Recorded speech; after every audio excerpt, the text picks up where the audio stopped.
Subscribe to our YouTube channel and don't forget to press the bell icon to get all the latest updates.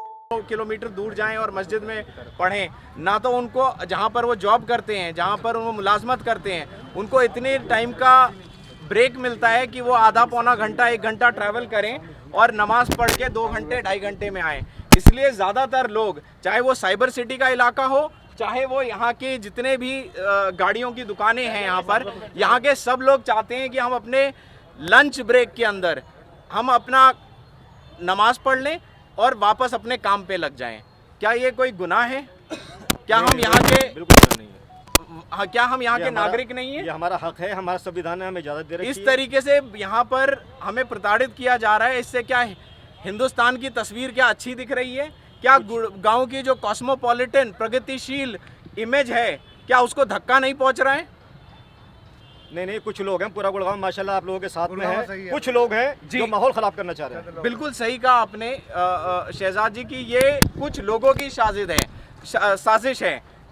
गिनती के कुछ लोग हैं जो यहाँ पे भड़का रहे हैं। हमारे साथ सारे समाज खड़े रहे हैं। ये हिंदू मुसलमान की लड़ाई नहीं है। ये एक तरफ शांति अमन से रहने वाले लोग हैं, एक तरफ यहाँ पर सारे अमन से बैठे हुए हैं, नमाज पढ़ेंगे, आप देखेंगे सब अपनी चटाई उठाएंगे चले जाएंगे। और दूसरी तरफ वो लोग हैं जो यहाँ पर विवाद खड़ा करना चाहते हैं, जो मुसलमानों का नाम बदनाम करके सिर्फ नफरत फैलाना चाहते हैं हर समाज में। कोई मुसलमानों में नहीं नफरत फैला रहे हैं तो नफरत बाकी समाज में फैला रहे हैं और मुसलमानों पे भी इसका असर आता है। तो मुझे लगता है कि इस बात को आप सारे मीडिया के लोग इस बात को दिखाएं कि ये नफरत की आग को बुझनी चाहिए और सब लोग एक साथ खड़े होकर के एक बुलंद आवाज़ में बोलें कि हमें किसी के प्रार्थना करने से, किसी की नमाज पढ़ने से कोई दिक्कत नहीं है। जो यहाँ पर बोला जाता है कि आप खुले में क्यों पढ़ते हैं, बाकी समाज तो अपने मंदिर, गुरुद्वारे, गिरजाघर में जा रहे हैं। हमारी जितनी तादाद है मुसलमान की, अगर आप उसका आधा भी अगर हमें उतनी कैपेसिटी की आप मस्जिदें दे देंगे तो हम 2 बारी नमाज कर लेंगे, हम उसके लिए राजी हैं। हमारी नमाजें समझ लें। क्या मानना है आपका, कब से इमामत कर रहे हैं? सर ये 2018 से पूरे गुड़गांव में जो जगह चिन्हित की गई थी उसी हिसाब से नमाज हो रही है। और जैसे कोरोना का कहर चल रहा था उसकी वजह से नमाजें बंद हो गई। जैसे चालू हुई उसी तरीके से नमाज यहाँ भी चलती रही और बंद हुई तो यहाँ भी नमाजें बंद हो गई। उस हिसाब से यहाँ नमाजें चल रही है और किसी को कोई दिक्कत, कोई दुश्वारी नहीं थी।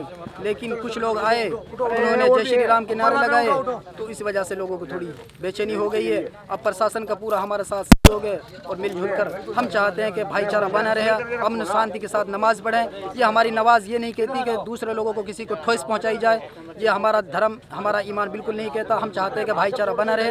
अगर उन भाइयों को इस जगह से दिक्कत है तो प्रशासन से हम ये गुहार करते हैं कि हमारे लिए दूसरी जगह, कोई ऐसी जगह दे दे जहाँ उनको दिक्कत ना हो, तो हम वहाँ नमाज अदा कर लेंगे। तो यहाँ पे मुश्किलें क्या क्या आती हैं, नारे क्यों लगाए जाते हैं, उनकी समस्या क्या है?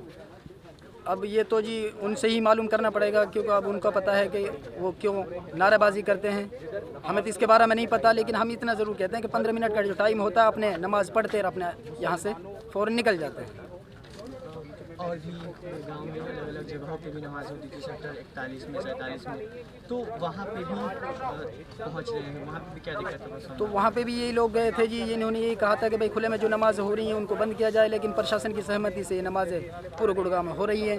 और मनोहर लाल खट्टर साहब का भी मैसेज आया है, उन्होंने कहा कि जो हमें जगह चिन्हित की गई थी उन पे नमाज होनी चाहिए और जो उनको खिलाफ कोई आवाज़ उठाए तो उसके खिलाफ कार्रवाई की जाए।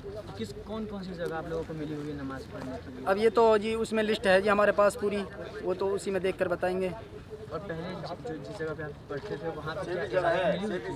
जी जहाँ पे आप पहले नमाज पढ़ते थे वहाँ पे इजाज़त मिली हुई थी पढ़ने की? जी वहाँ पे भी इजाज़त मिली हुई थी। 37 जगहों पे उस नमाज की इजाज़त मिली हुई थी। 37 जगह पूरे गुड़गांव में 100 से ज़्यादा जगह नमाज होती थी।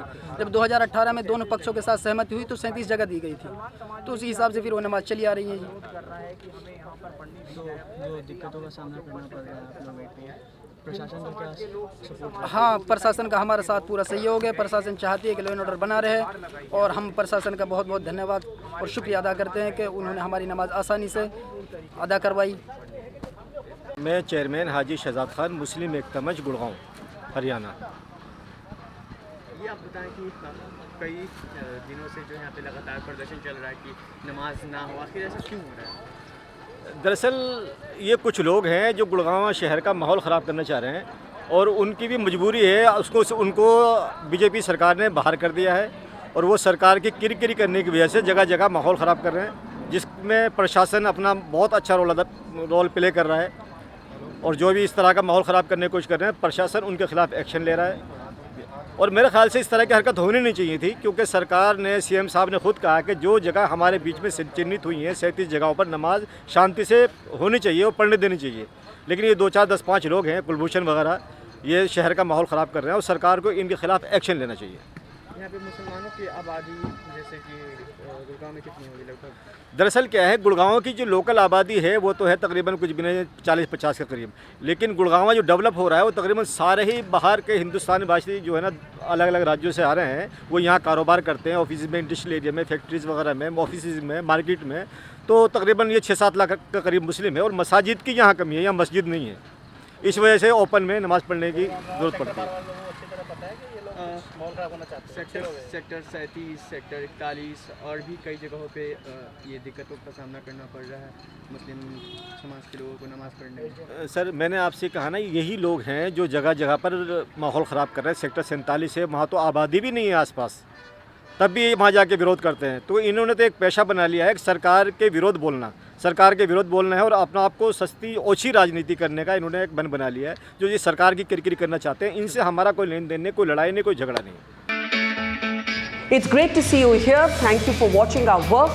If you haven't subscribed yet, don't forget to click the bell icon and subscribe to Mojo Story and support independent, robust journalism.